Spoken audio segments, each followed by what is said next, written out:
Enter with your name, ताकि मैं अगर आपका नेम लेकर बुलाऊंगी तो मुझे आप लोगों को भी कंफ्यूजन ना हो, ठीक है, मुझे भी आप लोगों के नाम याद करने में आसानी हो, ठीक है। तो नेक्स्ट टाइम से इस चीज़ का ध्यान रखना। बच्चे अभी ज्वाइन कर रहे हैं, सो 1-2 मिनट हम और वेट करते हैं, ठीक है। तब तक हम कुछ और डिस्कस कर लेते हैं। आप लोगों के स्कूल के एग्जाम्स आ रहे हैं ना, सो Yes, किसी ma'am. को बायोलॉजी को लेकर डर लग रहा है? मैम कौन डरा मुझे हुआ है? संजना, संजना को डर लग रहा है बायोलॉजी से? क्या हुआ, तैयारी क्या बात, समझ नहीं आया हुआ बायोलॉजी? अब नहीं समझ में आता है पर थोड़ा डर लगता है। बाकी सारे सब्जेक्ट्स अच्छे हैं, बायो से डर है सिर्फ? नो मैम, मैथ से भी है थोड़ा। अच्छा, आप पीसीएम भी है आपके पास? Yes ma'am. तो आपने अपनी मर्जी से दिया या कंपल्शन थी? कंपलसरी थी। ओहो, तो जबरदस्ती कौन सा सब्जेक्ट लेना पड़ा, मैथ्स या बायो? Ma'am maths. अच्छा, मतलब बायो फिर भी पसंद था, यस ठीक है। मैम। चलो कोई बात नहीं, हमारी पूरी कोशिश रहेगी कि इन एग्जाम्स की तैयारी हम आप लोगों को बहुत अच्छे तरीके से करवाएं। थोड़ा सा हमारे पास टाइम कम है, बट वी विल ट्राई कि हम जल्दी से जल्दी जितना मैक्सिमम हो सकता है हम उतना कवर करें, ठीक है। Okay ma'am. हाँ जी, एक बार मैं आप सबके नाम भी देख लूं।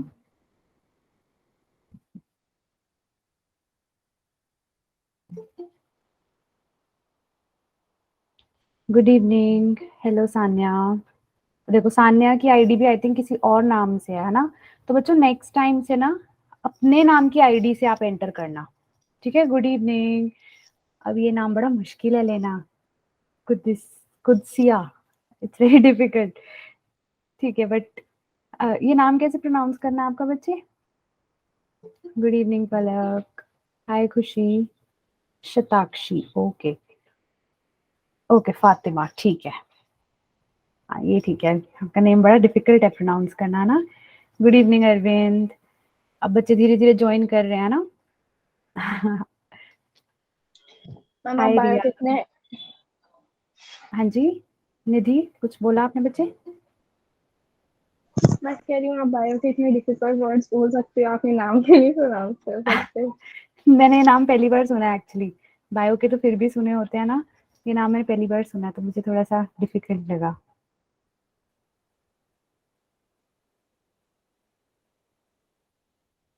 Good evening Priyanka.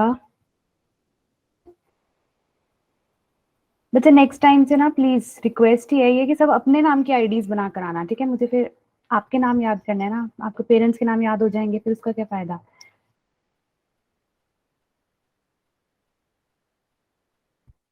बच्चे आईडी का ना नेम चेंज हो जाता है। हाँ जोया, मैं बताती हूँ, अपनी इंट्रोडक्शन भी अभी बस देने लगी हूँ। ओके, सो बच्चों मेरा नाम लविशा है and I will be teaching you biology. I'm the biology faculty at Avanti Fellows. So talking about my qualifications, I've done my MSc Honors in Biochemistry from Punjab University. So basically मैं चंडीगढ़ से हूँ, and yes, I will be teaching you biology. So that's pretty much about me. Good evening. Hello Anshul. So अब मैं अपनी screen share करूँगी आपके साथ, आप मुझे बताना कि आपको विजिबल है। बच्चे ये क्लास पिछली बार आई थिंक किसी और टीचर के पास थी ना, आई थिंक किसी और टीचर ने ये बैच लिया था, अब कुछ एक्सचेंज हो गया तो अभी बैच मेरे पास आ गया। यस है ना, चलो अब आपको मैं टीच करूंगी इस बैच में, और हम स्क्रीन आपको विजिबल हो गई है?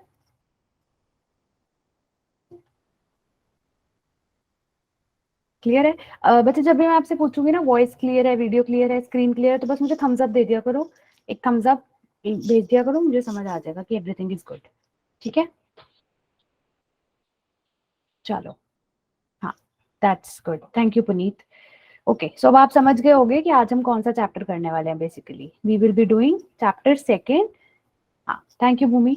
तो हम करेंगे सेकेंड चैप्टर, बायोलॉजिकल क्लासिफिकेशन। तो पिछली क्लास में आपके टीचर ने जो भी मैम थे पहले, उन्होंने आपको फर्स्ट चैप्टर की ब्रीफ है ना ब्रीफिंग दे दी थी, उसके बारे में जितना मैक्सिमम हो सकता था उन्होंने करवा दिया होगा, ठीक है। तो आज हम करेंगे सेकेंड चैप्टर, बिकॉज बच्चे आपको पता ही है कि हमारे पास टाइम थोड़ा कम है, एग्जाम्स आपके बिल्कुल सिर पर हैं, तो हम कोशिश करेंगे कि फास्ट फॉरवर्ड में हम जितना डिटेल में कर सके, है ना। सो आप लोग भी कोऑपरेट करेंगे मेरे साथ, ठीक है। जब मैं पढ़ा रही होंगी उस टाइम चैटिंग या माइक पे बात कम होगी, बिकॉज मेरा ध्यान पढ़ाई में होगा, तो आप लोगों ने ये चीज ध्यान में रखनी है, ठीक है। हाँ, जब मैं आप लोगों से क्वेश्चंस पूछूंगी तब सबने इंटरेक्ट करना है, मुझे सबका पार्टिसिपेशन चाहिए होगा, okay. So are we ready to start now?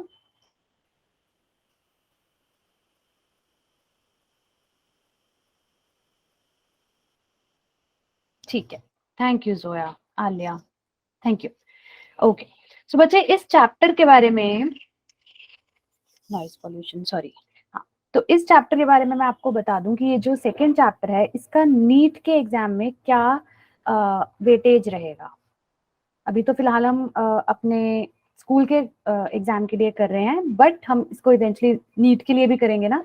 So NEET में बच्चे इस चैप्टर में से एक क्वेश्चन आता है, रेयरली ऐसा होता है कि 2 क्वेश्चंस आ जाएं, बट मैक्सिमम इसमें से एक क्वेश्चन आता है, ठीक है।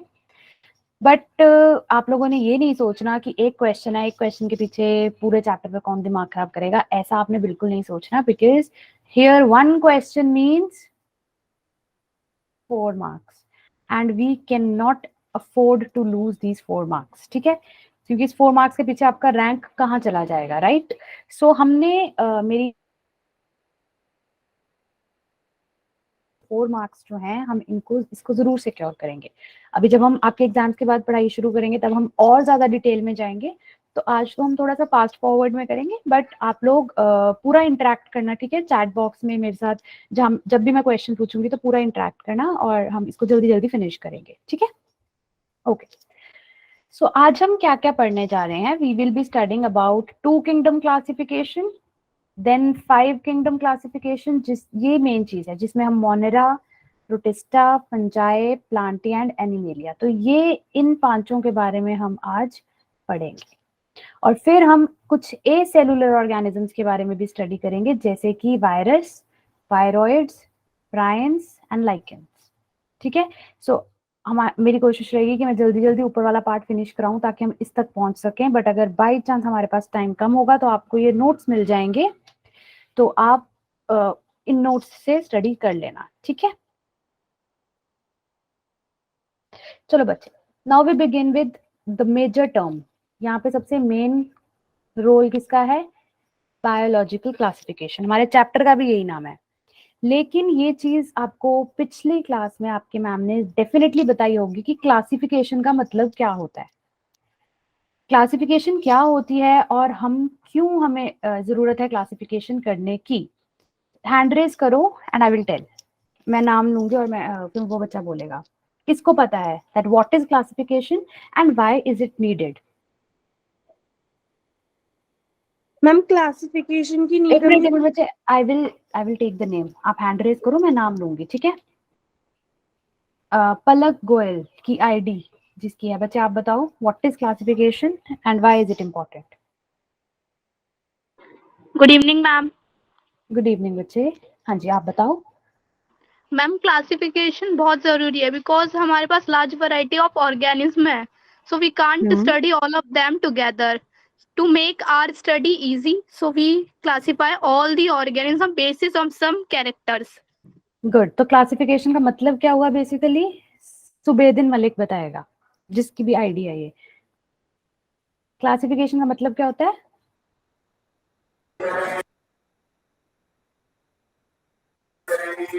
मैम किसी भी ऑर्गेनिज्म को क्लासिफाई करना, बिल्कुल, क्लासिफाई करना मतलब जैसे सबके अलग अलग वैरायटी होती है तो उसे उसके हिसाब से क्लासिफाई करते हैं। क्लासिफिकेशन का मतलब क्लासिफाई करते हैं, वो तो मुझे पता है। आप कोई अच्छा सा वर्ड बताओ, संजना आप बताओ, क्लासिफाई के लिए हम क्या वर्ड यूज करेंगे? क्लासिफिकेशन के हम लिए ग्रुप में डिस्ट्रीब्यूट करते हैं। बिल्कुल बिल्कुल, ये बच्चे ने सही बताया। बायोलॉजिकल क्लासिफिकेशन का मतलब होता है ग्रुपिंग करना।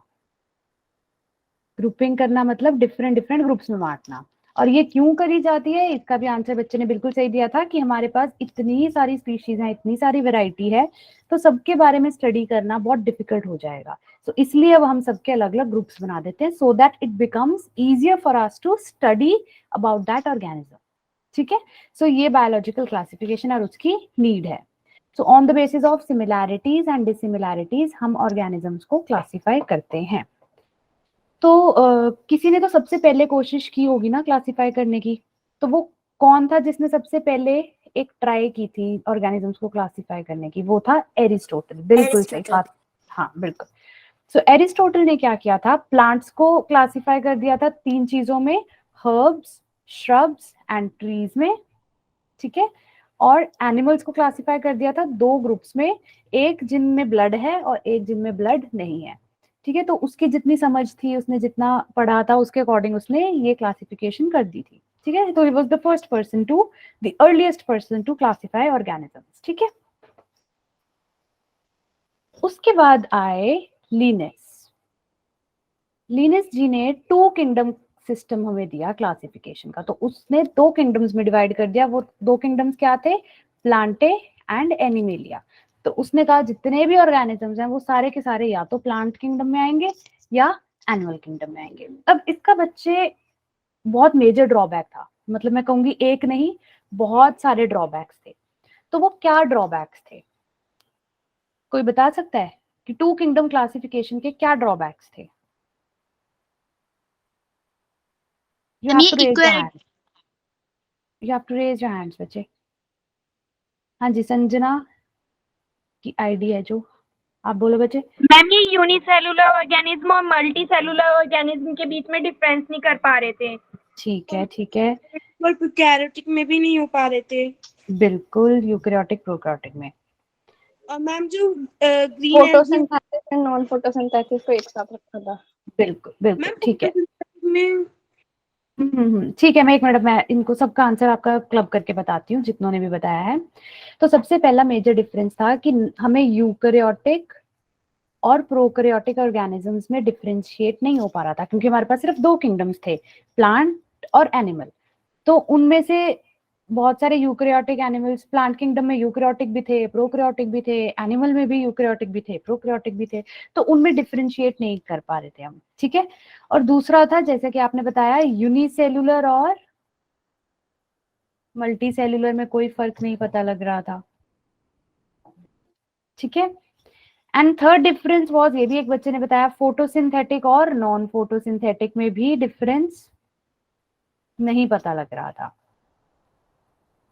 मतलब ये जो क्लासिफिकेशन का करने का तरीका था ये बड़ा वेग था, मतलब प्रॉपर नहीं था, इसमें बहुत सारे ड्रॉबैक्स थे, बहुत सारे लिमिटेशंस थे। ठीक है, तो अच्छा, अब मैंने ये फर्स्ट टाइम यूज किया प्रोकैरियोटिक एंड यूकैरियोटिक। किस कोई बता सकता है प्रोकैरियोटिक और यूकैरियोटिक में क्या है? You have to raise your hands.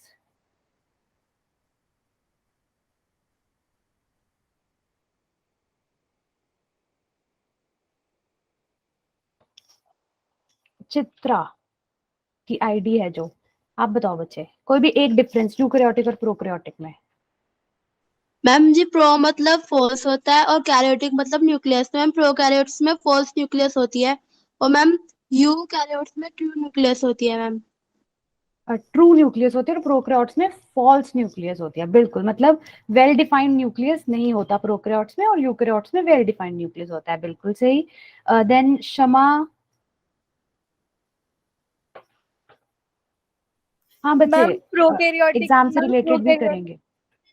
हाँ मैम जी, प्रोकैरियोटिक में cell wall, endoplasmic reticulum, mitochondria ये सब नहीं होता, लेकिन यूकैरियोटिक में ये सब होता है। ऑर्गेनेलीज तो होते हैं बच्चे, पर उनमें मेम्ब्रेन बाउंड ऑर्गेनेलीज नहीं होते हैं। हाँ, तो हम वर्ड ये यूज करेंगे that they do not have membrane bound cell organelles. ठीक है, हाँ। सो ये आप लोगों ने बिल्कुल सही बताया। तो इट मीन्स आपको याद है ना, यूकैरियोटिक प्रोकैरियोटिक ये सारे कंसेप्ट्स याद है। तो हाँ, कोई बच्चा पूछ रहा था मैम आप क्वेश्चंस कराओ, तो एक बार मैं आपको एक्सप्लेन कर दूं, लास्ट में हम क्वेश्चंस करेंगे। ठीक है, सो ये कुछ ड्रॉबैक्स थे, और इसके अलावा और भी ड्रॉबैक्स थे कि सेल वॉल के स्ट्रक्चर के बारे में पता नहीं चल रहा था। तो ऐसे बहुत सारी कमियां लिनियस के 2 किंगडम क्लासिफिकेशन में थी। तो उसके बाद आए हमारे R.H. विटेकर। विटेकर ने फिर क्या किया, हमें 5 किंगडम क्लासिफिकेशन दी। और इन्होंने किस में डिवाइड करा हमें हमारे ऑर्गेनिजम्स को?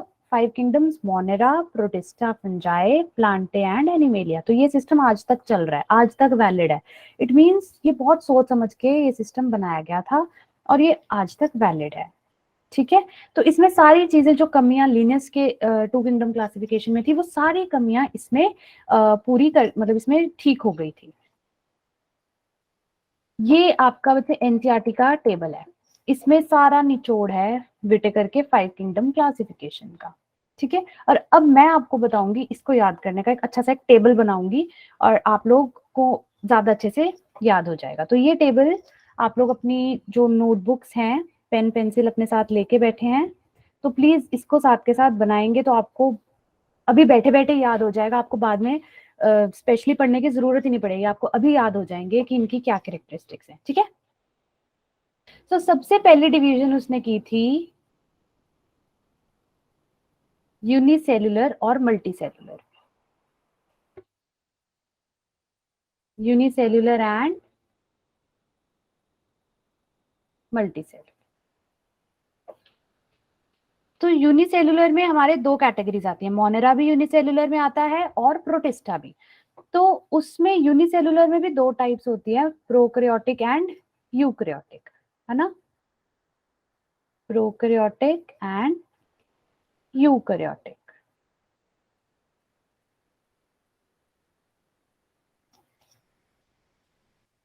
बच्चे अगर आपको विजिबल, मुझे नहीं लगता कि ये प्रॉब्लम होनी चाहिए, जो मैं लिख रही हूँ ये आप लोगों को विजिबल नहीं है, is it so?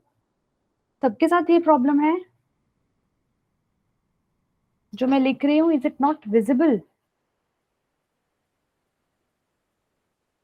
It is visible ना? हाँ, बिकॉज मैं भी दूसरी आईडी से लॉग इन हूँ तो मुझे भी बिल्कुल क्लियरली सब कुछ विजिबल हो रहा है। हाँ, इट्स क्लियर। तो बच्चे आपके में भी कुछ इश्यूज हो तो आप प्लीज उसे सॉल्व कर लेना, बिकॉज यहाँ वाले कोई एंड में यहाँ पे कोई प्रॉब्लम नहीं है। ओके हाँ, तो विटेकर ने क्या किया? विटेकर ने यूनिसेल्युलर और मल्टीसेल्युलर में किया, यूनिसेल्युलर का फर्दर दो में डिवाइड कर दिया, प्रोकैरियोटिक और यूकैरियोटिक में। तो प्रोकैरियोटिक में कौन से ऑर्गेनिजम्स आ गए? मोनेरा। तो मोनेरा क्या हुआ हमारा? बिल्कुल सही। तो Monera is pro unicellular prokaryotic organisms. और यूनिसेल्युलर यूकैरियोटिक में कौन आ गए? हमारे प्रोटिस्ट्स, यानी कि किंगडम प्रोटिस्टा। तो ये अब तो हमें ये दो चीजें तो याद ही होगी ना, अगर आपको मोनेरा के मेन कैरेक्टर्स बताना है तो आप बता सकते हो यूनिसेल्युलर और उसमें भी प्रोकैरियोटिक। प्रोटिस्टा है यूनिसेल्युलर बट यूकैरियोटिक। तो मोनेरा और प्रोटिस्टा में मेजर डिफरेंस क्लियर हो गया, तो हम आगे बढ़े। और ये तो आपको अभी याद भी हो गए होंगे इनकी कैरेक्टरिस्टिक्स, है ना, इसको चाहे साथ के साथ बना लेना। हाँ, अब फर्दर देखते हैं, मल्टी सेलुलर को फर्दर इन्होंने डिवाइड किया। हाँ ठीक है, पुनीत को क्लियर है, थैंक यू बच्चे। With cell wall and without cell wall में। Multicellular organisms means more than one cells, तो अब उनमें विद सेल वॉल है और विदाउट सेल वॉल है, दो क्लासिफिकेशन उसने करी। तो विदाउट सेल वॉल में तो आ गए हमारे एनिमल्स।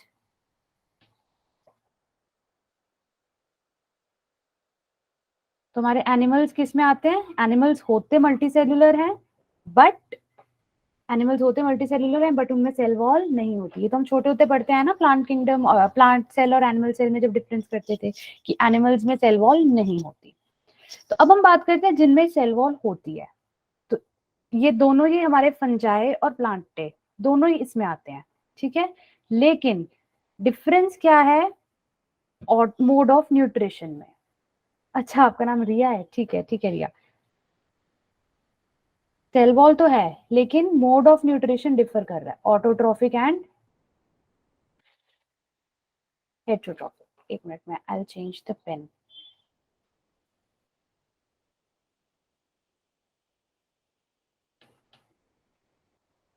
तो विद सेल वॉल को हम डिवाइड करेंगे कैटेगरी में ऑटोट्रॉफिक एंड हेटेरोट्रॉफिक।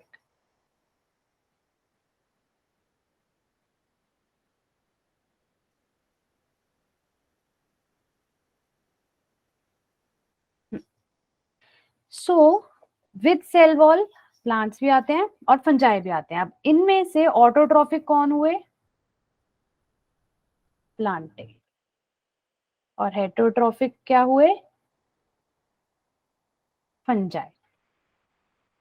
सो ये कितना सिंपल टेबल है जिसमें हमने पांचों के पांचों जो हमारे किंगडम्स है उनकी बड़ी एग्जैक्ट डेफिनेशन याद होगी। तो अगर मुझे फंजाई को डिफाइन करना है तो मैं क्या करूंगी? फंजाई वो ऑर्गेनिजम्स हैं जो मल्टी सेलुलर हैं, उनमें सेल वॉल भी है, प्लस वो हेटरोट्रॉफिक भी है। तो फंजाई की कैरेक्टरिस्टिक्स क्या हो जाएंगी? Multicellular plus cell wall, cell wall plus heterotrophic. तो ये सारे कैरेक्टरिस्टिक्स अगर आपको पूछे जाएं तो वो किस में आएंगे? फंजाई में आएंगे। अब सेल वॉल पे आते हैं। सेल वॉल तो दोनों के पास ही है, प्लांट्स में भी है, फंजाई में भी है, लेकिन इनकी सेल वॉल में होता है एक डिफरेंस। डिफरेंस क्या होता है कि प्लांट्स की सेल वॉल किसकी बनी होती है बच्चे? चैट बॉक्स में लिखो प्लांट्स की सेल वॉल। ये तो बहुत छोटे होते भी हमने किया हुआ है।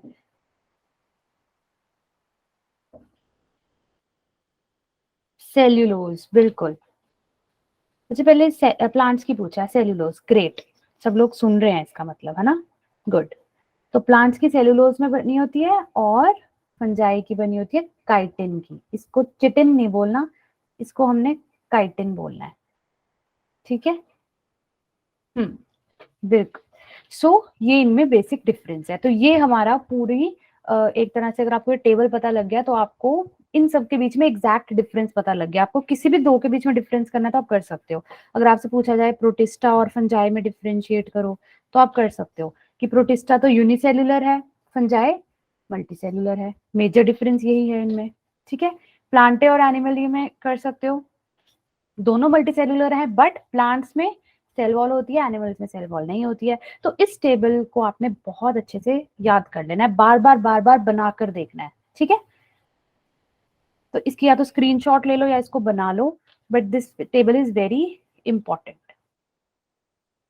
अब हम आगे मूव करें। सो हमें विटिकर ने ये 5 किंगडम्स दिए, Monera, Protista, Fungi, Plantae and Animalia. So इन 5 किंगडम्स के बारे में आज हम पढ़ेंगे। सबसे पहले we will study about Monera. Monera के बारे में अभी मैंने आपको क्या बताया? मोनेरा की हम क्या क्लासिफिकेशन करेंगे? एक तो ये यूनिसेल्युलर है और दूसरा इनका क्या फीचर पढ़ा हमने कि ये प्रोकैरियोटिक है। यही पढ़ा ना? कहीं भी चल जाओ मोनेरा में ये फीचर तो रहेगा ही रहेगा, यूनिसेल्युलर एंड प्रोकैरियोटिक, ठीक है? सो अब क्योंकि प्रोकैरियोटिक है तो इनमें वेल डिफाइंड न्यूक्लियस नहीं है, do not contain nucleus because they are prokaryotic. तो अब जितने भी हमारे बैक्टीरिया है ना बच्चों, ये सारे बैक्टीरिया मोनेरा में आते हैं। जितने भी काइंड ऑफ बैक्टीरिया हमारे पास हैं, they all come under which category? Monera. कौन से किंगडम में आते हैं? मोनेरा में। अब बैक्टीरिया के डिफरेंट शेप्स हैं, डिफरेंट शेप के बैक्टीरिया होते हैं। नंबर 1 होते हैं स्फेरिकल बैक्टीरिया। स्फेरिकल मतलब गोल गोल शेप के, तो उनको हम क्या बोलते हैं? Cocci. Spherical shaped bacteria are called cocci. फिर सेकंड नंबर पे होते हैं रॉड शेप्ड। रॉड शेप्ड मतलब ऐसे इलोंगेटेड से, so this is called rod shaped bacteria are called bacillus. ये नाम याद रखना है। Cocci stands for spherical bacteria, bacillus stands for rod shaped bacteria. Then comma shaped. Comma shaped कैसा होता है? ऐसा, इस शेप के बैक्टीरिया, इनको हम विब्रियो बोलते हैं। वेरी गुड संजना, ठीक है? एंड स्पाइरल शेप्ड के बैक्टीरिया होंगे तो उनको हम कहेंगे स्पिरुला, स्पाइरल शेप्ड बैक्टीरिया, ठीक है? सो ये 4 शेप्स हैं जो आपने याद रखनी है। ये आपको क्वेश्चन आ सकता है, spherical, rod shaped, comma shaped and spiral shaped. Easy अभी तक? कोई डाउट किसी को? अभी तक बहुत सिंपल तरीके से हम चलते आ रहे हैं ना, सब कुछ सिंप्लीफाइड है, कोई डाउट तो नहीं है? All clear? गुड। हाँ, बस थम्स अप दे दो, मैं समझ जाऊंगी। गुड बच्चे। मेनली रिप्रोड्यूस किससे करते हैं बैक्टीरिया? फिजन से, ठीक है? फिजन क्या होता है? Breaking up of one cell into 2 or more sales, है ना? एंड अनफेवरेबल कंडीशंस होती हैं, जब कंडीशन सूटेबल नहीं होती हैं, वेदर अच्छा नहीं होता, आसपास सराउंडिंग्स अनफेवरेबल है, तो उस टाइम पे कुछ बैक्टीरिया स्पोर्स भी बनाते हैं। ठीक है, सो अब हम करेंगे बैक्टीरिया के different types. Different types of bacteria में सबसे पहले नंबर पे आता है आर्के बैक्टीरिया। आर्के बैक्टीरिया बहुत बहुत बहुत पुराने बैक्टीरिया हैं, सबसे ओल्डेस्ट बैक्टीरिया हैं, और जितने पुराने हैं उतने ही खतरनाक से खतरनाक सिचुएशन में ये रह लेते हैं। मतलब हार्शेस्ट कंडीशन में भी ये सरवाइव कर जाते हैं, जहाँ पे कोई सरवाइव नहीं कर सकता वहां पर ये आर्के बैक्टीरिया सरवाइव कर सकते हैं। चाहे वो जगह एक्सेसिव सॉल्टी है, चाहे वो मार्शी, मार्शी मीन्स दलदल टाइप का एरिया है, चाहे वो हॉट स्प्रिंग्स हैं जहाँ पे उबलता हुआ पानी होता है, उन सारी हार्श कंडीशंस में कोई नहीं रह सकता। कौन रह सकता है? सिर्फ आर्के बैक्टीरिया। उनमें पता नहीं ऐसी कौन सी शक्तियां हैं कि वो हर हार्शेस्ट कंडीशन को भी बर्दाश्त कर लेते हैं। ठीक है, तो अब कुछ बैक्टीरिया के नाम हैं, जैसे हेलोफाइल्स। हेलोफाइल्स कौन होते हैं? जो एक्सेसिव सॉल्टी एरियाज में रहते हैं, बहुत ज्यादा सॉल्ट होता है जहां पर, तो वो बैक्टीरिया जो एक्सेसिव सॉल्टी एरियाज में रहते हैं उनको हम बोलते हैं हेलोफाइल्स। ठीक है, मिथेनोजेंस कौन से बैक्टीरिया होते हैं? जो मीथेन गैस को प्रोड्यूस करते हैं। ठीक है, मीथेन गैस प्रोड्यूस करते हैं ये भी नेक्स्ट पॉइंट में भी हम डिस्कस करेंगे। और थर्मो एसिडोफाइल्स, ये कौन से बैक्टीरिया हैं? अब थर्मो एसिडोफाइल्स को हमने दो पार्ट्स में ब्रेक करना है, one is thermo and one is acido. तो थर्मो का मतलब होता है very hot, very high temperature वाले एरियाज में, प्लस एसिडो मतलब एसिडिक कंडीशंस में। तो वो बैक्टीरिया जो हॉट से हॉट कंडीशन में और एसिडिक कंडीशंस में सरवाइव कर जाएं, उनको हम क्या बोलते हैं? Thermo acidophiles. ठीक है, सो आज हमने कौन से 3 टाइप के आर्के बैक्टीरिया पढ़े? हेलोफाइल्स जो सॉल्टी कंडीशंस में होते हैं, मिथेनोजेंस मीथेन गैस प्रोड्यूसर्स होते हैं, मार्शी एरियाज में होते हैं, थर्मो एसिडोफाइल्स हॉट स्प्रिंग्स में होते हैं, प्लस एसिडिक एनवायरनमेंट में भी मिलते हैं। ठीक है, सो आर्के बैक्टीरिया हमने पढ़ लिया। अब नेक्स्ट आ गया मिथेनोजेंस। मिथेनोजेंस जो हैं they are present in the gut of ruminants. अब आपने छोटे होते भी सुना होगा, जो रूमिनेंट्स मतलब ये हमारे जितने भी काउ बफलो एनिमल्स हैं, इनके डाइजेस्टिव ट्रैक्ट में, इनके गट में मिथेनोजेंस होते हैं, और ये नेचुरल गैस यानी कि बायोगैस प्रोड्यूस करते हैं। ठीक है, तभी तो जो गाय का जो गोबर होता है, it is used to produce gobar gas, जिसको हम बायोगैस भी बोलते हैं। क्यों? क्योंकि उसमें जो बैक्टीरिया होते हैं वो मीथेन गैस प्रोड्यूस करने में हेल्प करते हैं। ठीक है, तो मिथेनोजेंस भी क्लियर हो गए, ये यूजफुल बैक्टीरिया है, मिथेनोजेंस यूजफुल होते हैं। ठीक है, फिर यू बैक्टीरिया। यू बैक्टीरिया अभी किसी बच्चे ने बताया था, जैसे यूकैरियोटिक होता है, यूकैरियोटिक मींस ट्रू, तो यू बैक्टीरिया मींस असली बैक्टीरिया, बाकी सारे नकली हैं, यू बैक्टीरिया ही असली है, ट्रू बैक्टीरिया है। ठीक है, सो ये ट्रू बैक्टीरिया है, और इनमें सेल वॉल होती है, रिजिड सेल वॉल होती है। ठीक है, और बैक्टीरिया की सेल वॉल किसकी बनी होती है? किसी को याद है? गलती से पढ़ा हो कभी कहीं कि the cell wall of bacteria is made up of, बिल्कुल सही, आलिया ने बिल्कुल सही आंसर दिया, पेप्टिडोग्लाइकन। बिल्कुल, जिन्होंने नहीं पढ़ा तो वो आज ये चीज सीख लें कि जो बैक्टीरिया की सेल वॉल है वो किसकी बनी होती है? पेप्टिडोग्लाइकन। पेप्टिडोग्लाइकन एक केमिकल सब्सटेंस होता है जो 2 चीजों का बना होता है। Peptido means proteins and glycan means carbohydrates. तो पेप्टिडोग्लाइकन एक ऐसा केमिकल है जो प्रोटीन और कार्बोहाइड्रेट को मिक्स करके, मतलब उसके कॉम्बिनेशन से बनता है। सो कंफ्यूज नहीं होना, हमने सेल वॉल प्लांट्स की भी करी थी। प्लांट्स में सेल वॉल किसकी बनी होती है? प्लांट्स की सेल वॉल सेल्यूलोज की होती है, फंजाई में काइटिन की होती है, और अब हमने बैक्टीरिया पढ़ लिया, तो बैक्टीरिया में किसकी होती है? पेप्टिडोग्लाइकन की।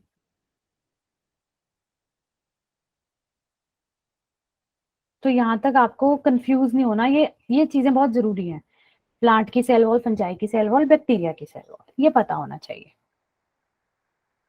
ठीक है, और बट हम इसको इसलिए नहीं कहते क्योंकि मोस्टली कुछ बैक्टीरिया एक्सेप्शंस भी होते हैं, ठीक है, बट हम इतने डिटेल में भी नहीं जाएंगे। हाँ, अब हमने इन्हीं यू बैक्टीरिया पे बात करेंगे क्योंकि ये असली बैक्टीरिया है ना। We will be talking about eubacteria की क्लासिफिकेशन। तो इसमें नंबर ए पर आते हैं फोटोसिंथेटिक ऑटोट्रॉफ्स। ऑटोट्रॉफ क्या होते हैं? जो अपना खाना खुद बनाते हैं। सो फोटोसिंथेटिक ऑटोट्रॉफ्स होते हैं जो फोटोसिंथेसिस से अपना खाना खुद बनाते हैं, यानी कि सनलाइट यूज करके अपना खाना खुद बनाते हैं, तो वो होते हैं फोटोसिंथेटिक ऑटोट्रॉफ्स। तो इस कैटेगरी में कौन आते हैं? हमारे cyanobacteria. Cyanobacteria is also called blue green algae. अब बच्चे साइनोबैक्टीरिया के ना स्पेलिंग, कई बच्चे लिखेंगे CYNO, ये गलत है। नीट में तो हमें इतना स्पेलिंग पर हम फोकस नहीं करते हैं ना, बिकॉज उसमें तो MCQs होते हैं, लेकिन जो भी आपका सब्जेक्टिव एग्जाम है तो उसके लिए मुझे बताना जरूरी है कि साइनोबैक्टीरिया, वैसे हम बोलेंगे इसको साइनोबैक्टीरिया, लेकिन आपने स्पेलिंग का खास ध्यान रखना है, ठीक है। सो ये जो ब्लू ग्रीन एल्गी है ये कौन सी कैटेगरी में आती है? बिल्कुल भूमि। सो ये आती है फोटोसिंथेटिक ऑटोट्रॉफ्स पे, ठीक है। अब ये फोटोसिंथेटिक है तो ऑब्वियसली इनमें क्या स्पेशल फीचर होगा? फोटोसिंथेसिस के लिए सबसे जरूरी चीज क्या है? सबसे जरूरी चीज क्या है फोटोसिंथेसिस में? क्लोरोफिल। तो इनमें क्लोरोफिल होता है, बिल्कुल भूमि। सो क्लोरोफिल होता है तभी वो फोटोसिंथेसिस कर रहे हैं। हाँ, लाइट भी जरूरी होती है और फोटोसिंथेसिस। फोटोसिंथेसिस में दो चीजें जरूरी हैं, लाइट एंड क्लोरोफिल। तो क्लोरोफिल होता है इनमें, ठीक है। फिर आते हैं कीमोसिंथेटिक ऑटोट्रॉफ्स। अभी हमने पढ़े थे photosynthetic. Photosynthetic means light energy को यूज करके फूड बनाते हैं। कीमोसिंथेटिक होते हैं जो केमिकल एनर्जी को यूज करके अपना फूड सिंथेसाइज करते हैं। केमिकल एनर्जी मतलब कि वो क्या करते हैं? डिफरेंट डिफरेंट केमिकल सब्सटेंसेस की ऑक्सीडेशन करते हैं। सो वो एनर्जी कहाँ से लेते हैं? By oxidation of various inorganic substances like ammonia, nitrates, nitrites. ये सॉइल में ऑलरेडी प्रेजेंट होते हैं। तो ये जो बैक्टीरिया है ये क्या करते हैं? ये इन सब्सटेंसेस को ले लेते हैं, उनकी ऑक्सीडेशन करते हैं, फिर जो एनर्जी निकली उससे अपना खाना खुद बना लेते हैं ये भी ऑटोट्रॉफ्स। बट फोटोसिंथेटिक और कीमोसिंथेटिक ऑटोट्रॉफ्स में डिफरेंस क्या हुआ? कौन बताएगा? अभी मैं नाम दूंगी ना तो वो बच्चा आंसर करेगा। नसीमा कुरैशी वाली आईडी से जो बच्चा है वो बताएगा फोटोसिंथेटिक ऑटोट्रॉफ्स और कीमोसिंथेटिक ऑटोट्रॉफ्स में क्या डिफरेंस हुआ। नसीमा कुरैशी की आईडी है बच्चे, जिसकी भी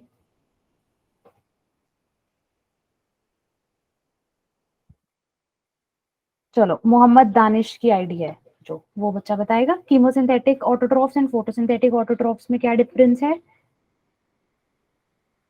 अभी बताया मैंने, माइक ऑन करके बोलना है आपने। मैम जो कीमो से मैम जो वो होती है मैम हाँ ये ना ऑटो मैम ये ना केमिकल से अपना वो बनाती है, बट मैम जो वो होती है ना फोटोसिंथेटिक, वो मैम सूरज से मैम मतलब सनलाइट से, बिल्कुल। लाइट से मैम Good. ऐसे बनाती है। क्या बनाते हैं सनलाइट से? सनलाइट से मैम अपना फूड वो करती हैं। बिल्कुल ठीक है, गुड। सो आपने सही बताया कि फोटोसिंथेटिक ऑटोट्रॉफ्स जो फोटो यानी कि लाइट को यूज करके फूड बनाते हैं, एंड कीमोसिंथेटिक ऑटोट्रॉफ्स जो केमिकल एनर्जी को या केमिकल्स की ब्रेकडाउन से जो एनर्जी बनती है उसको यूज करके फूड बनाते हैं। ये क्लियर हो गया।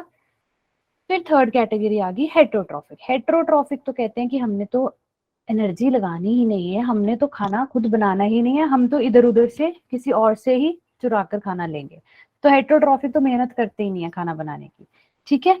सो लेकिन ये खाना खुद नहीं बनाते हैं, लेकिन ये और बहुत सारे काम करते हैं। हाँ बिल्कुल अंशु, ये इट डिपेंड्स अपॉन अदर्स। लेकिन इनका काम क्या होता है? ये डिकम्पोजर्स की तरह एक्ट करते हैं या नाइट्रोजन फिक्सर्स। नाइट्रोजन फिक्सर, अभी नाइट्रोजन फिक्सेशन एक बहुत इंपॉर्टेंट चीज है। नाइट्रोजन फिक्सेशन होती है, आपने छोटे होते नाइट्रोजन साइकिल पढ़ा हुआ है ना। तो नाइट्रोजन साइकिल में क्या होता है? कुछ बैक्टीरिया होते हैं जो एनवायरनमेंट की नाइट्रोजन को फिक्स करते हैं ताकि प्लांट्स उसे यूज कर सकें। तो ये जो नाइट्रोजन फिक्सेशन है कुछ बैक्टीरिया करते हैं, जैसे नॉस्टॉक एंड एनाबिना। ये मैंने पहले इसलिए छोड़ दिया था क्योंकि मैंने इस पे आना था। नॉस्टॉक एंड एनाबिना ये दो ऐसे बैक्टीरिया हैं जो नाइट्रोजन फिक्सेशन में हेल्प करते हैं। तो इनमें कुछ खास सेल्स प्रेजेंट होते हैं, स्पेशल टाइप के सेल्स प्रेजेंट होते हैं जो नाइट्रोजन फिक्सेशन करवाते हैं। वो सेल्स कौन से हैं? हेट्रोसिस्ट। हेट्रोसिस्ट क्या है? स्पेशल सेल्स हैं, स्पेशल सेल्स हैं जो नाइट्रोजन फिक्सेशन करवाते हैं। क्लियर हुआ? बैक्टीरिया के नाम क्लियर हुए? कौन से बैक्टीरिया नाइट्रोजन फिक्सेशन करते हैं? Nostoc and Anabaena. और उनमें कौन सा खास फीचर है जो करवाता है? Heterocyst. Thumbs up. Good good. So हाँ, कुछ अच्छे बैक्टीरिया भी होते हैं। किसी बच्चे ने बताया कर्ड बनाने में हेल्प करते हैं। जब हम दूध से दही बनाते हैं तो उसमें भी बैक्टीरिया होता है, लैक्टोबैसिलस बैक्टीरिया, है ना। तो ये अच्छे बैक्टीरिया भी होते हैं। कुछ बैक्टीरिया एंटीबायोटिक्स बनाने में हेल्प करते हैं, तो गुड बैक्टीरिया भी होते हैं, है ना। सो देखो ये सारे बैक्टीरिया के हमने यूजफुल पॉइंट्स पढ़े। लेकिन हर बैक्टीरिया, हाँ बिल्कुल जोया, लेकिन हर बैक्टीरिया अच्छा नहीं होता। मैक्सिमम बैक्टीरिया जो होते हैं वो बुरे होते हैं। बुरे क्यों होते हैं? बिकॉज ये बहुत सारी डिजीजेस कॉज करते हैं, पैथोजेंस होते हैं। ये पैथोजन मतलब डिजीज कॉजिंग होते हैं, जैसे कि टेटनस, सिट्रस कैंकर, ये वाली डिजीजेस ये कॉज करते हैं। इसके अलावा आपको बैक्टीरियल डिजीजेस पता है जो हम डेली लाइफ में यूज करते हैं? डेली लाइफ में हम सुना है हमने नाम इनका, बैक्टीरियल डिजीजेस का। कौन बताएगा बैक्टीरियल डिजीजेस के नेम्स?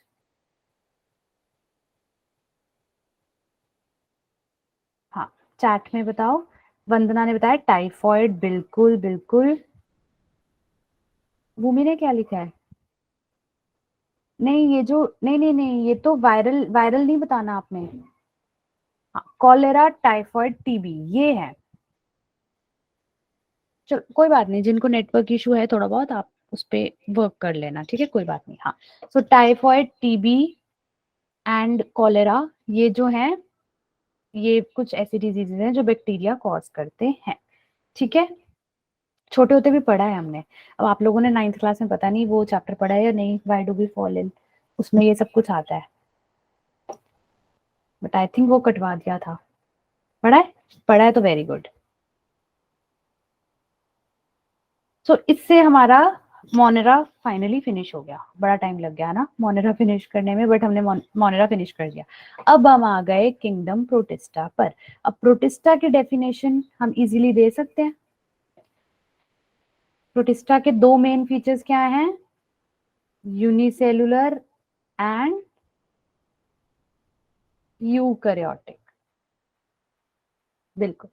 तो वो ऑर्गेनिजम्स जो हैं सिंगल सेल्ड बट यूकैरियोटिक है, मींस उनका वेल डिफाइंड न्यूक्लियस है, मेम्ब्रेन बाउंड ऑर्गेनेलीज है, ठीक है, बिल्कुल सही। सो इन्होंने देखो फर्स्ट लाइन में ही बता दिया that it includes unicellular eukaryotes. और कुछ ऐसे फोटोसिंथेटिक प्रोटिस्ट्स भी हैं जो प्लांट्स और एनिमल्स के बीच में लिंक करते हैं। ये बहुत इंपॉर्टेंट क्वेश्चन है। अभी आगे आने वाली स्लाइड्स में आपको मैं ये इसका आंसर भी बताऊंगी कि ऐसे कौन से प्रोटिस्ट्स हैं जो एनिमल और प्लांट के बीच में लिंक है। ये एक इंपॉर्टेंट क्वेश्चन है नीट के पॉइंट ऑफ व्यू से भी, ठीक है। तो ये हम आने वाली स्लाइड्स में इसको हम डिस्कस करेंगे, ठीक है। और ये यूकैरियोटिक है तो ऑब्वियसली इनमें वेल डिफाइंड न्यूक्लियस है, ठीक है। और इसमें कौन से ऑर्गेनिजम्स आते हैं हम सबके बारे में पढ़ेंगे। प्रोटोजोन्स भी पढ़ेंगे, slime moulds, chrysophytes, dinoflagellates and euglenoids. ये बस नाम याद करने थोड़े से मुश्किल आपको ऐसे ही लग रहे हैं, बट एक्चुअल में इसमें कुछ डिफिकल्टी नहीं है, अपने आप याद हो जाता है। तो सबसे पहले हम पढ़ेंगे क्राइजोफाइट्स के बारे में, ठीक है। The first category is chrysophytes.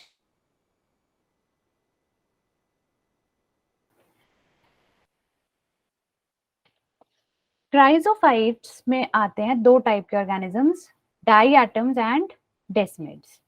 डाईएटम्स and desmids आते हैं क्राइजोफाइट में। तो अब ये जो मैंने ग्रीन पॉइंट से हाईलाइट किया हुआ है ना, ये सारे इंपॉर्टेंट पॉइंट्स हाईलाइट किए हैं ताकि हम जल्दी जल्दी इनको कवर कर लें, ठीक है। तो जितने ग्रीन वाले हैं आपने इनके स्मॉल स्मॉल नोट्स बना लेने हैं, ये इंपॉर्टेंट फीचर्स हैं। तो क्राइजोफाइट्स में कौन से दो टाइप के ऑर्गेनिजम्स आते हैं? डाईएटम्स एंड डेस्मिड्स, CDD। क्राइजोफाइट्स में आते हैं डाईएटम्स एंड डेस्मिड्स, ठीक है। अब इनकी खास फीचर ये है कि इनकी सेल वॉल किसकी बनी होती है? सिलिका की। अब एक और चीज आ गई, हमने अभी तक सेल्यूलोज पढ़ा था, काइटिन पढ़ा था, हमने बैक्टीरिया में पेप्टिडोग्लाइकन पढ़ा। अब प्रोटिस्ट्स में स्पेशली क्राइजोफाइट्स में आ गया सिलिका। अब क्राइजोफाइट्स की सेल वॉल में सिलिका होता है, ये इंपॉर्टेंट पॉइंट है। और सिलिका होता है इसलिए इनकी सेल वॉल बहुत बहुत बहुत हार्ड हो जाती है और ये इनडिस्ट्रक्टेबल हो जाती है। मतलब अगर बैक्टीरिया, ये जो हमारा क्राइजोफाइट्स हैं, ये मर भी जाते हैं, उसके बाद इनकी सेल वॉल डिस्ट्रॉय नहीं होती है, ठीक है। और जो इनकी सेल वॉल है ये 2 शेल्स की फॉर्म में बनी होती है, जैसे सोप बॉक्स की तरह। सोप बॉक्स आपने देखा है, मैंने आपके लिए एक डायग्राम बनाया है। ये फर्स्ट डायग्राम जो है ना, इसमें सोप बॉक्स है। तो एक नीचे वाली लेयर होती है, उस पे ऊपर वाली लेयर आकर फिट कर जाती है, ऐसी होता है। तो उसकी सेल वॉल भी ऐसी फिट होती है, 2 लेयर्स में होती है और वो सोप बॉक्स की तरह एक दूसरे में फिट कर जाती हैं। एक सोप बॉक्स का नीचे वाला पार्ट होता है, एक उसका ढक्कन होता है। तो जिस तरह से वो फिट करता है, बिल्कुल उसी तरह डायटम की जो सेल वॉल्स हैं वो एक दूसरे को ओवरलैप करती हैं। तो इसमें इंपॉर्टेंट वर्ड था सोप बॉक्स की तरह फिट होती है, ठीक है। और फिर एक इंपॉर्टेंट टर्म है डाइएटोमेशियस अर्थ। अभी क्योंकि मैंने आपको बताया कि जो क्राइजोफाइट्स हैं उनकी जो सेल वॉल है वो किसकी बनी होती है, सिलिका की, ठीक है। तो सिलिका की वजह से उनकी सेल वॉल बहुत बहुत बहुत हार्ड होती है। तो जब ये हमारे डायटम्स जो हैं ये मर भी जाते हैं, आफ्टर दे डाई, तो उनकी जो सेल वॉल्स हैं वो स्टिल वहीं पर रहती हैं, वो डिस्ट्रॉय नहीं होती हैं। तो वो बड़े टाइम में वो एक्यूमुलेट होती रहती हैं, एक्यूमुलेट होती रहती हैं, एंड दे फॉर्म दिस डाइएटोमेशियस अर्थ, ठीक है। अब जैसे कि ये नीचे वाला डायग्राम है, अभी आपको लग रहा होगा समुद्र के अंदर ये पत्थर हैं या ये रॉक्स हैं, बट ये एक्चुअल में ये रॉक्स नहीं है। ये क्या है, डाई एटम्स की सेल वॉल की रिमेन्स है, यानी कि ये डाई एटमेशियस अर्थ है। सी के अंदर होते हैं मोस्टली डाई एटम्स, हाँ। तो उनकी जो सेल वॉल है ये अनडिस्ट्रक्टेबल होती है। तो इनकी सेल वॉल्स जब एक्यूमुलेट होती रहती हैं, एक्यूमुलेट होती रहती हैं, तो वो क्या फॉर्म कर देती हैं, डाई एटमेशियस अर्थ। इतने छोटे से ऑर्गेनिज्म होते हैं ये, बट जब ये एक्यूमुलेट हो जाती हैं तो ये क्या बना देते हैं, एकदम रॉक लाइक हार्ड स्ट्रक्चर बना देते हैं, ठीक है। तो ये क्या है, ये कुछ नहीं है, ये एक्यूमुलेटेड सेल वॉल्स हैं जो डिस्ट्रॉय नहीं हो पाई, ठीक है। क्लियर हुआ ये, यहाँ तक क्राइजोफाइट्स क्लियर हुआ, फर्स्ट क्लासिफिकेशन हमारे प्रोटिस्ट्स की। आगे बढ़े सेकंड नंबर पे, गुड, थैंक यू बच्चे। सेकंड नंबर पे आते हैं डायनोफ्लैजेलेट्स। डायनोफ्लैजेलेट्स जो हैं ये फोटोसिंथेटिक होते हैं और मरीन होते हैं, लेकिन सबसे खास बात डायनोफ्लैजेलेट्स की है कि ये डिफरेंट डिफरेंट कलर्स में मौजूद होते हैं। तो मैंने ये मैनी कलर्स को ग्रीन कलर से वो कर लिया, बिकॉज डायनोफ्लैजेलेट्स की खासियत क्या है, they are present in many colours. कुछ येलो होते हैं, कुछ ग्रीन होते हैं, कुछ रेड होते हैं, ठीक है, डिपेंडिंग अपॉन उनके अंदर कौन से कलर का पिगमेंट प्रेजेंट है। अगर रेड कलर का पिगमेंट है तो उनका कलर रेड हो जाता है, ठीक है। ब्लू कलर का पिगमेंट है तो वो ब्लू कलर के अपीयर करते हैं, ठीक है। अब इनकी जो सेल वॉल है उसमें सेलुलोज है। सेलुलोज हमने एक और की सेल वॉल में भी किया था, प्लांट्स में भी किया था ना। डायनोफ्लैजेलेट्स की सेल वॉल में भी सेलुलोज ही होता है, ठीक है। अब हम इन रेड कलर के डायनोफ्लैजेलेट्स की बात करते हैं। जो रेड कलर के डायनोफ्लैजेलेट्स होते हैं ना, वो बहुत जल्दी जल्दी जल्दी जल्दी मल्टीप्लाई करते हैं। वो इतनी जल्दी मल्टीप्लाई करते हैं कि वो एक तरह से सी के अंदर एक बिल्कुल रेड रेड कलर ही अपीयर होने लग जाता है, ऐसे लग जाता है कि रेड टाइड हो गई। ये डायग्राम देखो, ये पूरा समुंदर है, लेकिन उसमें ये जो रेड रेड है ना, ये कुछ नहीं है, ये हमारे डायनोफ्लैजेलेट्स ही हैं, प्रोटिस्ट्स हैं, रेड कलर वाले, जो बहुत जल्दी से मल्टीप्लाई हो गए और उन्होंने पूरे सी में एक रेड टाइड बना दी। तो red tides are caused by dinoflagellates. लेकिन ये एक अच्छी चीज नहीं होती है, डायनोफ्लैजेलेट्स टॉक्सिन्स रिलीज करते हैं, ठीक है, और जो बाकी हमारे एक्वेटिक ऑर्गेनिजम्स है ना, उनको ये अफेक्ट करती है। तो ये एक अच्छा फिनोमिनन नहीं है रेड टाइड, ठीक है। और कुछ डायनोफ्लैजेलेट्स ऐसे भी होते हैं जो ब्लू ग्रीन लाइट एमिट करते हैं, यानी कि बायोल्यूमिनेसेंट होते हैं, अपनी खुद की लाइट एमिट करते हैं। जुगनू देखा है आपने, जुगनू क्या होता है, अपनी लाइट एमिट करता है। तो उसी तरह डायनोफ्लैजेलेट्स खुद लाइट एमिट करते हैं, and therefore they are called bioluminescent, ठीक है। थर्ड नंबर पर आए, थर्ड है यूग्लिनॉइड्स। यूग्लिनॉइड्स की खास फीचर, जल्दी जल्दी करते हैं, ठीक है, हमारे पास टाइम कम है। यूग्लिनॉइड्स का खास फीचर है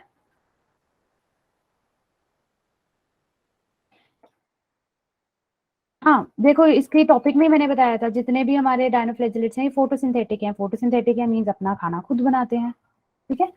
अब यूग्लिनॉइड्स, यूग्लिनॉइड का खास फीचर सबसे पहला फ्लैजेला। फ्लैजेला एक सिंगल हेयर लाइक स्ट्रक्चर है, ये देखो यूग्लिना में।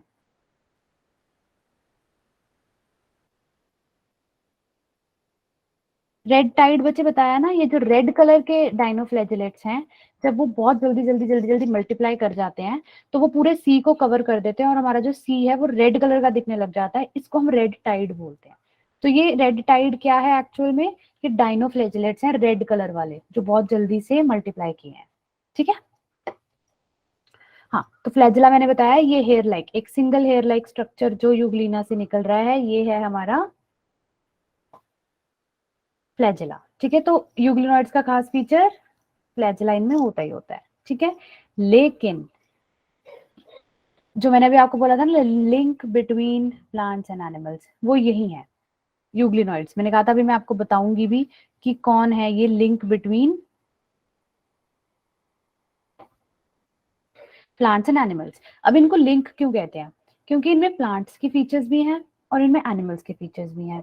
प्लांट का फीचर इनमें क्या है कि ये फोटोसिंथेसिस करते हैं, यानी कि अपना खाना खुद बनाते हैं, तो ये तो प्लांट वाला फीचर हो गया।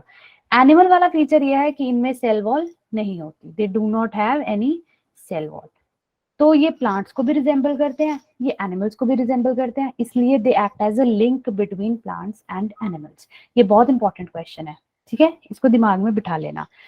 एक और कैरेक्टरिस्टिक फीचर है इनका प्रेजेंस ऑफ पेलिकल। पेलिकल क्या है, एक प्रोटीन रिच लेयर होती है जो इनकी बॉडी में प्रेजेंट होती है। इससे क्या होता है, बच्चा कुछ कह रहे हो आप? डेट शीट रिलीज हो गई है बच्चे? आई एम सॉरी, मुझे आपकी डेट शीट की नॉलेज नहीं है। हो गई है डेट शीट रिलीज? कब है आपके एग्जाम्स? साइंस का कब है? 17 से स्टार्ट है। और साइंस का कब है? फर्स्ट इंग्लिश, अच्छा। साइंस का कब है?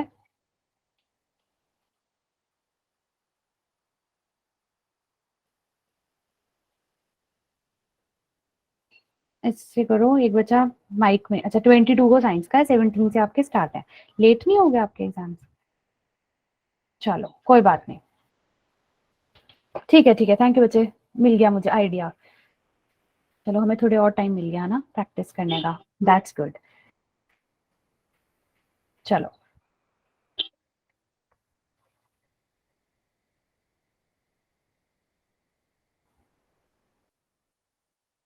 हाँ, सो इनमें पेलिकल होता है, प्रोटीन रिच लेयर जो इनकी बॉडी को फ्लेक्सिबल बनाती है, जिसकी वजह से they are able to move flexibly, ठीक है।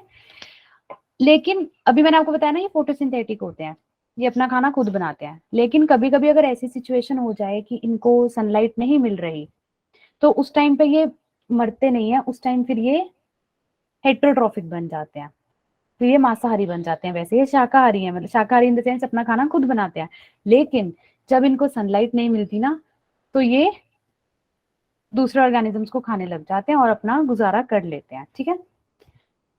फिर आते हैं स्लाइम माउल्ड्स। स्लाइम माउल्ड्स जो है ये सैप्रोफिटिक होते हैं। सैप्रोफिटिक क्या होते हैं, जो डेड एंड डिकेइंग पर डिपेंड करते हैं, है ना। और जो स्लाइम माउल्ड्स हैं जब वो एग्रीगेट करते हैं तो वो क्या बना देते हैं, plasmodium. Just like diatoms जब एग्रीगेट करते थे वो क्या बनाते थे, डाई एटोमिशियस अर्थ, मतलब उनकी सेल वॉल्स जब एग्रीगेट करती थी। उसी तरह जब हमारे स्लाइम माउल्ड्स एग्रीगेट करते हैं तो दे फॉर्म प्लाज्मोडियम। और जब अनफेवरेबल कंडीशंस होती हैं तो ये स्पोर्स बना, मतलब फ्रूटिंग बॉडीज बना देते हैं जिसके अंदर स्पोर्स होते हैं। तो बाहर वाली बॉडी को हम क्या कहते हैं, फ्रूटिंग बॉडी, इसके अंदर क्या होते हैं, स्पोर्स। ये अनफेवरेबल कंडीशन में होता है, ठीक है। फिर आ गए हमारे प्रोटोजोन्स। प्रोटोजोन्स में आते हैं amoeboid, flagellated, ciliated and sporozoans. तो अमीबॉइड का खास फीचर क्या है, अमीबॉइड का खास फीचर होता है स्यूडोपोडिया। स्यूडोपोडिया को हम कहते हैं फॉल्स फीट। ये तो अमीबा तो बहुत छोटे होते हम पढ़ते आ रहे हैं ना, इसका एग्जाम्पल है अमीबा, है ना। अमीबा तो बहुत छोटे होते हमने किया हुआ है, जैसे ये डायग्राम भी देख लो अमीबा का।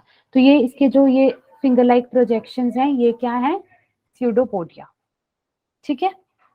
फिर फ्लैजेलेटेड, फ्लैजेलेटेड में क्या होता है, वही फ्लैजेला, यूग्लिना इसमें आ जाता है, या ट्रिपैनोसोमा। ट्रिपैनोसोमा एक डिजीज कॉज करता है, किसी को पता है which disease is caused by Trypanosoma?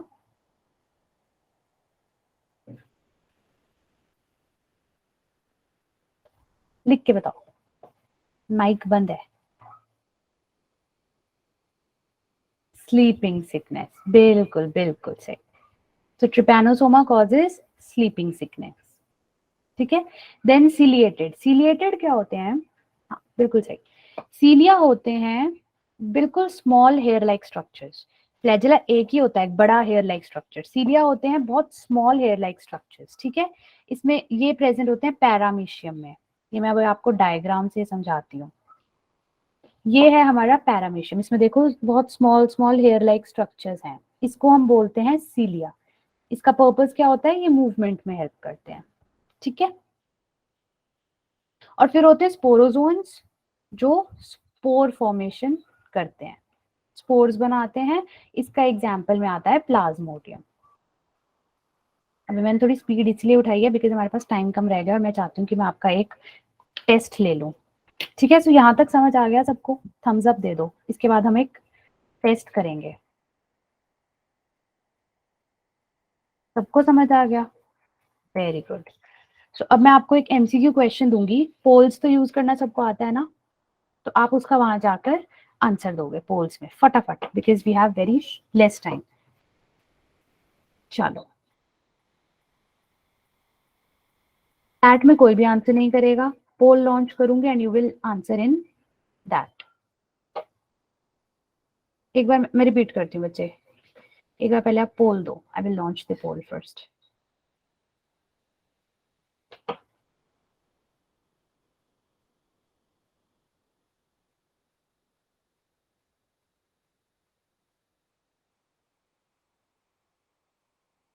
अभी तक 7 बच्चों का वोट आया है, क्लास में 35 बच्चे हैं, 34।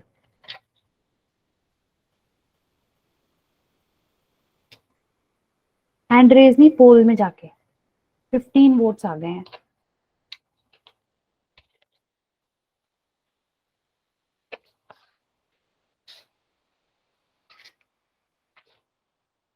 सिक्सटीन, बाकी बच्चे कहाँ पर हैं? 17,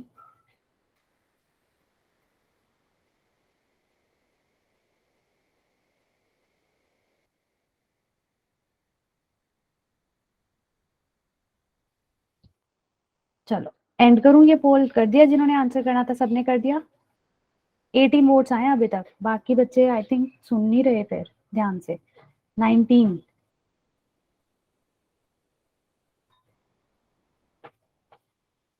नाइन में 19 में से अभी तक 15 बच्चों का आंसर सही है, 4 का गलत।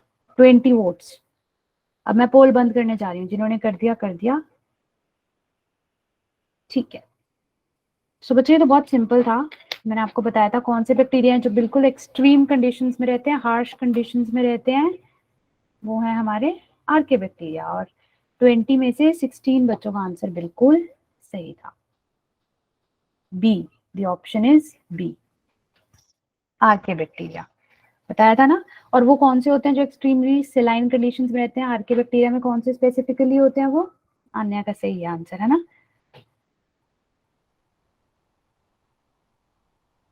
गुड। कौन से होते हैं स्पेसिफिकली जो सेलाइन कंडीशंस में रहते हैं? हेलोफाइल्स, बिल्कुल सही।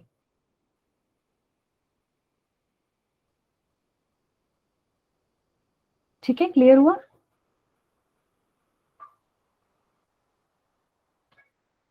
मैसेज आंसर क्यों नहीं दे पा रहे? मतलब मैंने चैट्स बीच में बंद की थी शायद इसलिए।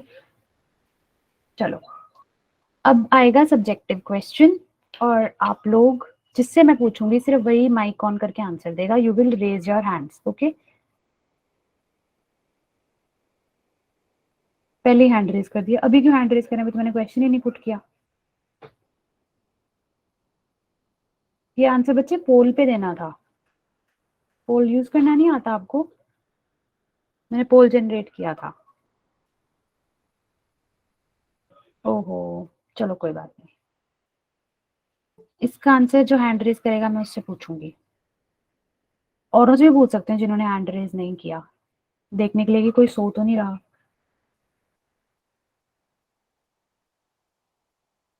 ओके, तो अक्षिता वर्मा आंसर देगी। Akshita Verma, can you listen बच्चे?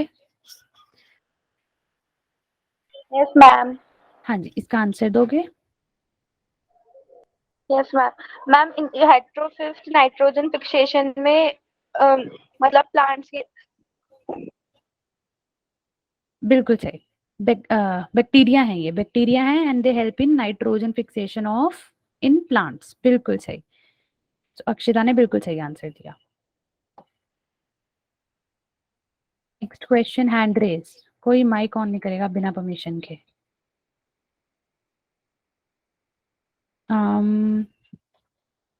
एक मिनट, मैं किसी से ना रैंडमली पूछती हूँ देखने के लिए कि सुन रहे थे कि नहीं।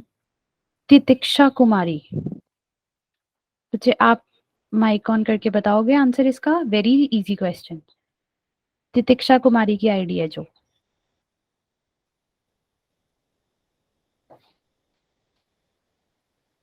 नहीं आता तो आप बोल सकते हो मैम नहीं आता, बट एटलीस्ट मुझे ये होगा कि आप सुन रहे हो। आता है? बताओ फिर। मैम बताओ protista. Very good, very good. बड़ा सिंपल क्वेश्चन था ना? Yes ma'am. ठीक है, गुड गुड। तो इसका आंसर है प्रोटिस्टा। फंगस तो हमने अभी किया नहीं, ये भी नहीं किया। हाँ, ये क्वेश्चन जो हैंड रेज करेगा पक्का उससे पूछूंगी जो हैंड रेज करेगा।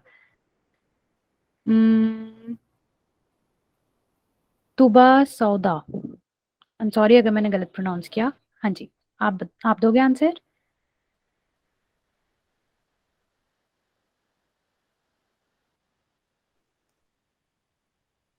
ओके देन, कौन बोल रहा है? हाँ जी बोलो बच्चे। Ma'am caucus and bacillus and विब्रियम and spirillum. Spirillum. Caucus कौन सी शेप होती है? Ma'am rod shape. Caucus rod shape होती है? स्पेरिकल। स्फेरिकल। हाँ, स्फेरिकल शेप, कोई बात नहीं। चलो, बैसिलस राउंड। Rod shaped. अब भूमि बताएगी विब्रियो और स्पिरिलम की शेप क्या होती है। Ma'am comma. भूमि बताएगी सिर्फ। विब्रियो होती है कॉमा। कॉमा शेप्ड, और spirillum ma'am spiral. Spiral. Spiral. Spirilla, ठीक है, good. Spiral shaped, very good. ठीक है, ओके। हैंड रेज करो। हाँ शमा, 1 मिनट दो, उसके बाद आपका क्वेश्चन लेते हैं। आप चैट बॉक्स में लिख दो अपना क्वेश्चन इतने में। आलिया शेख बताएगी मुझे आंसर।